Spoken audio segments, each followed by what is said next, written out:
జై Hind friends, welcome to సమర సంఘం. మీతో మాట్లాడుతున్నది సునీల్ కుమార్ తాడేపల్లి. వైఎస్ జగన్మోహన్ రెడ్డి గారు 2019 నుంచి 2024 మధ్యలో చాలా బోల్డ్ డెసిషన్ తీసుకున్నారండి.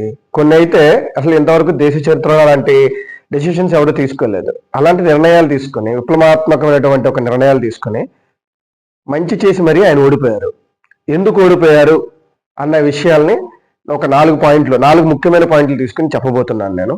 నా కంటెంట్ కానీ మీకు నచ్చితే please like, share and subscribe. ముందుగా వీడియోలోకి వెళ్ళిపోతే ఆయన తీసుకున్న 4 గొప్ప డెసిషన్స్ ఏంటి అనేది. ఫస్ట్ అండి, ఎడ్యుకేషనల్ రిఫార్మ్స్, విద్యా వ్యవస్థలో తీసుకొచ్చిన మార్పులు. రెండోది హౌసింగ్ స్కీమ్ అండి. చాలా మందికి చాలా ఇల్లు ఇచ్చారు కదా, ఇళ్ల స్థలాలు ఇచ్చి ఇల్లు కట్టుకోమని చేయడానికి ఇచ్చారు కదా ఆయన, అదే ఒకటి. ఇంకోటి సచివాలయం ఎంప్లాయీస్, వాళ్ళకి ఉద్యోగాలు ఇచ్చారు కదా, 1,20,000 ఉద్యోగాలు. నాలుగోది వచ్చేసరికి డెవలప్మెంట్ అండి. ఈ 4 గురించి నేను మాట్లాడబోతున్నాను. ముందుగా ఎడ్యుకేషన్ రిఫార్మ్స్ అండి. అసలు 2019కి ముందు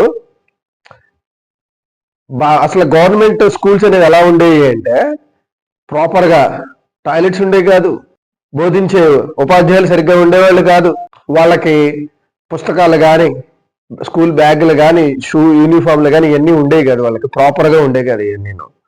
కానీ ఈయన ముఖ్యమంత్రి అయిన తర్వాత ఫస్ట్ థింగ్ అండి, స్కూల్స్ని బాగు చేశాడు ఆయన. అది ఎవరైనా సరే కాదనలేని విషయం. ఎందుకంటున్నాను అంటే, స్కూల్లో బెంచ్లు కానీ, స్కూల్కి రంగులు కానీ ఈయన వచ్చిన తర్వాత చాలా వరకు బాగుపడ్డాయి స్కూల్స్ అనేది. ఇంకోటి, కొన్ని స్కూల్స్లో అయితే అడ్మిషన్స్ లేక నో అడ్మిషన్స్ బోర్డు పెట్టిన రోజులు కూడా ఉన్నాయి స్కూల్స్లో. అంతలా డెవలప్ చేశారు. కానీ ఆయన చేసిన తప్పులేంటి అంటే, ఒకటి, టీచర్స్ని ప్రిపేర్ చేయలేదండి. ఇంకోటి విప్లవాత్మకమైనటువంటి ఇంగ్లీష్ మీడియం తీసుకొచ్చారండి గవర్నమెంట్ స్కూల్స్లో. అసలు ఇంతవరకు ఎవరు చేయలేదు. కానీ ఆయన కొన్ని తీసుకున్న డెసిషన్స్ ప్రాపర్ ప్లానింగ్ లేకుండా చేయడం వల్ల ఫెయిల్ అయినాయండి. ఫర్ ఎగ్జాంపుల్ చెప్తాను చూడండి, ఇంగ్లీష్ మీడియం అది ఎంత మంచి డెసిషన్ అండి అది. కానీ అప్పుడు వరకు 6th, 7th, 8th చదివినాడు, సడన్గా తెలుగు మీడియం తీసేసరికి ఇంగ్లీష్ మీడియంలో 9th, 10th చదవాల్సి వచ్చింది. చాలా ఇబ్బంది పడ్డారు. ఆయన తీసుకున్నది మంచి డెసిషనే అని 6th క్లాస్ నుంచి ఇంప్లిమెంట్ చేయాల్సిందే, ఇంగ్లీష్ మీడియం కింద పెడతాను అని చెప్పేసి. పోనీ నెక్స్ట్ వచ్చే బ్యాచ్ల కింద ఇంగ్లీష్ మీడియం పెట్టాల్సింది ఆయన. కానీ అప్పుడు దాకా తెలుగు మీడియంలో చదువుకున్నవాడు సడన్ గా వెళ్తాడు ఇంగ్లీష్ మీడియం అంటే కష్టం అది. అక్కడ విద్యార్థి దగ్గర నుంచి రెసిస్టెన్స్ వచ్చింది, పేరెంట్స్ దగ్గర నుంచి రెసిస్టెన్స్ వచ్చింది. ఇంకోటి, పేరెంట్స్కి అమ్మఒడి కింద 15,000 రూపాయలు వేశారు. వేసిన తర్వాత మళ్ళీ టీచర్స్ని పంపించి 1,000 రూపాయలు మెయింటెనెన్స్ అని చెప్పి తిరిగి తీసుకుంటామని చెప్పి చెప్పించారు. మీరు 15,000 రూపాయలు వేయడం ఎందుకు, 1,000 రూపాయలు తీసుకుంటాం ఎందుకు? మీరు అనవసరంగా అది టీచర్స్కి అప్పచెప్తారు. మీరు టీచర్స్ ఎంతసేపు వాళ్ళకి ప్రెషర్ పడింది వాళ్ళకి. ఇంకోటి, టీచర్స్ని అయితే దారుణంగా హింస పెట్టారు. ఎందుకని చెప్పి అంటున్నానంటే, ప్రతి దానికి ఫోటోలు అండి. అసలు టాయిలెట్స్ అండి, అతను చదువు చెప్పే టీచర్ కదండి, టీచర్కి కొంచెం డిగ్నిటీ ఆఫ్ లేబర్ అనేది ఉంటుంది కదా అతనికి. బాత్రూమ్లో ఫోటోలు తీసి పంపడం ఏంటండి ఎంఈఓలకి? మీరు పెట్టిందంటే కరెక్టే, కానీ ఆయన చేయాల్సింది కాదు, టీచర్ కాదు, వేరే వాళ్ళకి పనులకు చెప్పాల్సిందే. కానీ టీచర్లే మీరు బాత్రూమ్ పిక్స్ తీసి పంపించాలి అంటే మీరు అసలు ఎవరు చేశారండి? అంతకుముందు అసలు ఎవరన్నా బాత్రూమ్లు కడిగే వాళ్ళ? ఎలా ఉండే గవర్నమెంట్ స్కూల్లో బాత్రూమ్లు? బయట రోడ్డు మీద పోసుకునేవాళ్ళు. అలాంటిది బాత్రూమ్లు కట్టించారు. ఆడపిల్లలు కూడా రోడ్ల మీద వెళ్ళాల్సి వచ్చేది దుస్తులకి. అలాంటిది మీరు బాత్రూమ్లు కట్టించారు, ఎవరూ చేయలే. మీరు ఎంత మంచి పని చేశారు, కానీ ఏమైంది? బూమరాంగ్ అయింది. ఇంకోటి, భోజనం పెట్టారు మీరు అందరికీ, చాలా క్వాలిటీ భోజనమే, కానీ అదే నేను పిల్లలకి ఇసుకొచ్చేసింది. అయ్యా రోజున మాకు వద్దు అని అక్కడి నుంచి పిల్లల నుంచి రెసిస్టెన్స్ వచ్చింది. పిల్లలు అక్కడ పేరెంట్స్కి ఏం చెప్తారు? అసలు బాగోట్లేదమ్మా, మాకేదమ్మా ఇదమ్మా అని చెప్పేసి. మీరు ఎంత పెట్టండి హ్యాపీ అని చెప్పి ఎవడో చెప్పడు. అదొకటి. ప్రతి దాని మీద మీ బొమ్మ అండి. అసలు బెల్ట్ మీద బొమ్మ, నెక్స్ట్ స్కూల్ బ్యాగ్ మీద బొమ్మ, స్కూల్ పుస్తకాల్లో మీ బొమ్మలు, మెసేజ్లు, ఇవన్నీ ఎందుకండి? ఇవన్నీను ఇవి చేసి అంత మంచి పని చేసి ఇవి చేసి మీరు బ్యాడ్ అయ్యారండి. అది ఎడ్యుకేషన్ రిఫార్మ్స్కి వచ్చేసరికి రెండో చెప్తాను, హౌసింగ్ స్కీమ్ అండి. హౌసింగ్ స్కీమ్లో రాష్ట్ర చరిత్రను వదిలేయండి, దేశ చరిత్రలో ఒక 30 లక్షల ఇళ్ళు పట్టాలు ఇచ్చినోడు ఎవడన్నా ఉన్నాడా దేశ చరిత్రలో? ఈ 75 సంవత్సరాల భారతదేశ రాజకీయ చరిత్రలో ఇన్ని స్టేట్లు, ఎంతమంది ముఖ్యమంత్రులు మారారు, ఎంతమంది ప్రధానమంత్రులు మారారు, ఎవరన్నా ఒక 30 లక్షల ఇళ్ళు ఇచ్చిన ఇళ్ల పట్టాలు ఇచ్చినోడు ఎవరన్నా ఉన్నారా? ఎవరు లేరు. మీరు ఇచ్చారు, కానీ ప్రాపర్ ప్లానింగ్ లేకుండా, ఒక ఫైనాన్షియల్ ప్లానింగ్ లేకుండా ఇచ్చారు. మీరు ఏమనుకున్నారు? 30 లక్షల మంది ఒకేసారి ఇచ్చేస్తే నాకు లాయల్గా ఉంటారు అని చెప్పి అనుకున్నారు. మీరు ఇళ్ల స్థలాలు ఇచ్చేశారు, బాగానే ఉంది. కానీ ఎలాంటి ప్లేసుల్లో ఇచ్చారు వాళ్ళు? వరదలో జస్ట్ వాటర్ వస్తే మునిగిపోయాయి, పెద్ద వర్షం వస్తే మునిగిపోయాయి, అలాంటి ఏరియాల్లో ఇచ్చి మీరు రోడ్లు వేయించలా, మీరు రోడ్లు వేయలా, అసలు ఇన్ఫ్రాస్ట్రక్చర్ లేకుండా మీరు అలాగే ఇచ్చేసి కొంతమందిని ఇల్లు కట్టుకోమన్నారు, బలవంతం చేశారు. ఇంకోటి ఏంటంటే, మీరు ఇల్లు కట్టుకోవాల్సిందే అని మీరు కింద ఉన్న ఎంప్లాయీస్ మీద మీరు ప్రెషర్ పెట్టేసరికి వాళ్ళందరూ ఏంటి, కింద ఉన్న జనాలను మోసం వచ్చి కింద ఉన్న జనాల్ని మీరు కానీ ఇల్లు కట్టుకోకపోతే మీకు ఖచ్చితంగా మీ ఇల్లు తీసేసుకుంటారు, మీకు ఇచ్చిన ఇళ్ల పట్టా తీసేసుకుంటారు అని ఒక ప్రాపగండా స్టార్ట్ చేశారు. జనాలు ఏం చేశారు? దానికి 2.5 లక్షలు మీరు బ్యాంకు నుంచి అప్పిచ్చారు. ఆ 2.5 లక్షలు అయిద్దా? అవ్వదు. ఇంకో 2.5 లక్షలు 3 లక్షలు అప్పు చేసి వాళ్ళు ఇల్లు కట్టుకున్నారు. ఇల్లు కట్టుకుంటే మీరు ఏమైనా రోడ్లు వేసారా అంటే రోడ్లు వేయలే. అసలు ఇన్ఫ్రాస్ట్రక్చరే ప్రొవైడ్ చేయలేదు మీరు. ప్రాపర్ డ్రైనేజ్ సిస్టమ్ లేదు, ఏమీ లేదు. చాలా వరకు అన్ని నియోజకవర్గాల్లోనూ ఇలాగే ఉన్నాయి. కట్టిన ఇళ్లలో క్వాలిటీ లేదు. ఇలాంటి మంచి చేసి మీకు చెడు ఎదురైంది.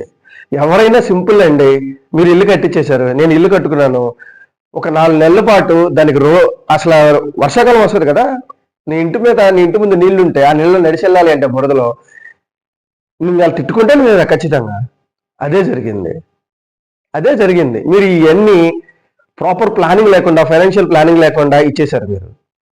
అసలు ఫేజ్ వైజ్గా ఇచ్చుకుంటే బాగుండేదండి. ఫేజ్ 1 కంప్లీట్ చేసి కొంతమందికి ఇచ్చేసి మొత్తం అంతా ఫుల్ ఫ్లెడ్జ్డ్గా ఇచ్చేసి ఉంటే, ఫేజ్ 2 వాళ్ళకి జస్ట్ వరకు మీకు ఇవి వస్తాయి అని చెప్పి ఒక లిస్ట్ చేసి రెడీగా పెట్టుకుని, ఈ 2 లిస్టులు ఫేజ్ 1 కంప్లీట్ అవ్వగానే ఫేజ్ 2కి వెళ్ళి ఉంటే, ఫేజ్ 1 వాళ్ళు హ్యాపీ, ఫేజ్ 2 వాళ్ళు హ్యాపీ, ఫేజ్ 3 నెక్స్ట్ ఎలక్షన్స్ కి మీరు ప్రిపేర్ చేసుకోవచ్చు. ఫేజ్ 3 అరే ఫస్ట్ ఫేజ్ 1 ఫేజ్ 2 అందరికి ఇచ్చాడు, మాకు ఇస్తాడు నా హ్యాపీతో ఉండేవాళ్ళు వాళ్ళంతా, మీకే ఓటేసేవాళ్ళు. ఏం జరిగింది? చివరాఖరి 30 మందికి ఇల్లు ఇచ్చి, 30 లక్షల మందికి ఇల్లు ఇచ్చి మీరు ఈరోజు విలన్ అయిపోయారు. చేసింది మంచే, కానీ మీకు ప్రాపర్ ఫైనాన్షియల్ ప్లానింగ్ లేకుండా చేశారు. నేను ఇళ్ల స్థలాలు ఇస్తే చాలు అని చెప్పి అనుకున్నారు. ఇచ్చే ఇళ్ల స్థలాలు కూడా మీరు మంచి ప్లేసుల్లో చూడాల్సిందండి. దానికి తగ్గట్టుగా మీ కిందన్న ఎమ్మెల్యేలు కూడా వీళ్ళు కూడా మీకు ప్రాపర్గా కిందకున్న వాళ్ళందరూ కొంచెం మోసమే జరిగింది. మీకు కింద స్థాయిలో మీరు తెలుసుకోకపోవడం, ఏం జరుగుతుందో తెలుసుకోకపోవడం వల్ల. అది రెండోది. మూడోదండి, ఇంకోటి, దేశ చరిత్రలో ఏమున్నాయో అవి తీసుకోవాల. 1,20,000 సచివాలయ ఎంప్లాయీస్ అండి, గవర్నమెంట్ జాబ్లు అండి, ఎవడన్నా ఇచ్చాడా దేశ చరిత్రలో? ఒక్క సీఎం ఒక్క సంవత్సరంలో ఎవడో ఇవ్వాల. మీరు వాళ్ళకి 1,20,000 మందికి జాబులు ఇచ్చి అందరినీ తీసుకుని వాళ్ళకే విలన్గా అయ్యారు. ఎందుకయ్యారు? మీరు వాళ్ళకి 3 సంవత్సరాల పాటు అదే 15,000కి చేపించుకున్నారు. అదే మీరు ఫేజుల వైజ్గా ఇచ్చుకుని ఉంటే 2 సంవత్సరాలకు ఒకసారి, 2 సంవత్సరాలకు ఒకసారి, 3 సంవత్సరాలకు ఒకసారి, అలా ఫస్ట్ 1.5 yearలో కొంతమంది, నెక్స్ట్ 1.5 yearలో కొంతమంది, నెక్స్ట్ 1.5 yearలో కొంతమంది. అసలు ఎంత బాగుండేదండి ఫేజుల వైజ్గా రిలీజ్ చేసుకుంటే. ఎంప్లాయీని కూడా ఒకేసారి 10 మంది ఎందుకండి? ఆ 10 మందిలో అసలు ముగ్గురు నుంచి 4 అయితే అనవసరం ఆ పోస్టులు. మిగతా 5-6 చేసేస్తారు, మీకు ప్రెషర్ ఉండేది కాదు. కానీ ఏం జరిగింది? చివరాఖరికి ఉద్యోగాలు ఇచ్చి వాళ్ళ మీద వాళ్ళకి నెగిటివ్ అయ్యారు. మీరు ఎందుకు నెగిటివ్ అయ్యారు? వాళ్ళకి ఇచ్చారు, వాళ్ళందరి మీద ఏంటి, కిందన్న ప్రతి నాయకుడు వాళ్ళ మీద దౌర్జన్యమే. సచివాలయ ఎంప్లాయీస్ మీద వాళ్ళకి, అరే మేము గవర్నమెంట్ ఉద్యోగులు అన్న చెప్పి మినిమం వాల్యూ ఇచ్చారు వాళ్ళకి ఇవ్వాల. మీరు ఎంతైనా చేయండి, వాడిని విలువ ఇవ్వకుండా ఉంటే కష్టం. అది ఈరోజు సచివాలయ ఎంప్లాయీస్ పరిస్థితిలో మీకు జరిగింది అది. దానివల్ల వాళ్ళు దూరం అయ్యారు మీకు. ఇంకా నెక్స్ట్ 4th అండి, డెవలప్మెంట్. అసలు మీరు ఎక్కడ ఫెయిల్ అయ్యారు అంటే డెవలప్మెంట్ దగ్గర, మన ఆంధ్రులకి మీరు ఎలాంటి జాబులైనా చేయండి, వాటిని వాళ్ళు జాబులుగానే చూడరు. మన వాళ్ళకి ఏంటంటే మన సొసైటీలో ఉన్నది ఏంటి అంటే వాళ్ళ కొడుకు ఏదైనా కంప్యూటర్ పట్టుకోవాలి, ల్యాప్టాప్ పట్టుకోవాలి, ల్యాప్టాప్ ఉద్యోగం చేయాలి, నెలకు ₹1,00,000 తెచ్చుకోవాలి. ఇంతే మన తెలుగు సమాజంలో ఉన్నది ఇదే. నా కొడుకు కానీ కూతురు కానీ సాఫ్ట్వేర్ జాబ్ చేయాలి, ల్యాప్టాప్లు పట్టుకోవాలి, చదువు లక్షల శాలరీలు తీసుకోవాలి, అమెరికా వెళ్ళాలి. ఇంతే మన వాళ్ళు అందరూ. మన సమాజం, తెలుగు సమాజం మొత్తం అంతా ఇలాగే ఉంటుంది.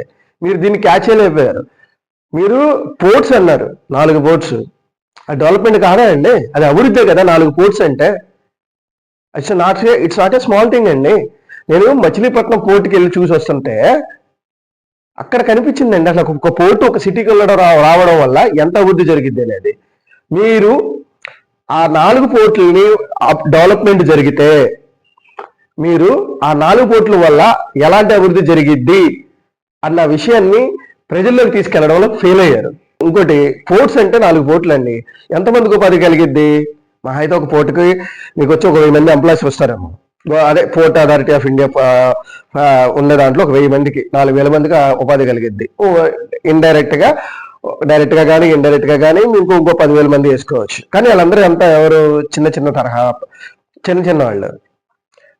కానీ మన ఆంధ్ర వాళ్ళందరూ చదువుకున్న వాళ్ళు, మన ఆంధ్రులందరూ చదువుకున్న వాళ్ళు అలాంటి జాబ్లు ఏం చేస్తారు? చేయరు కదా. ఇది మీరు ఫెయిల్ అయ్యారు ఇక్కడ. సో మీరు అట్లీస్ట్ ఒక 4-5 కంపెనీలు తీసుకొచ్చి, ఇప్పుడు నారా లోకేష్ గారు తీసుకొచ్చారు కదా, TCS ని, డేటా సెంటర్స్ ని, ఇవన్నీ వస్తున్నాయి, స్టార్ట్ అవుతున్నాయి వైజాగ్లో.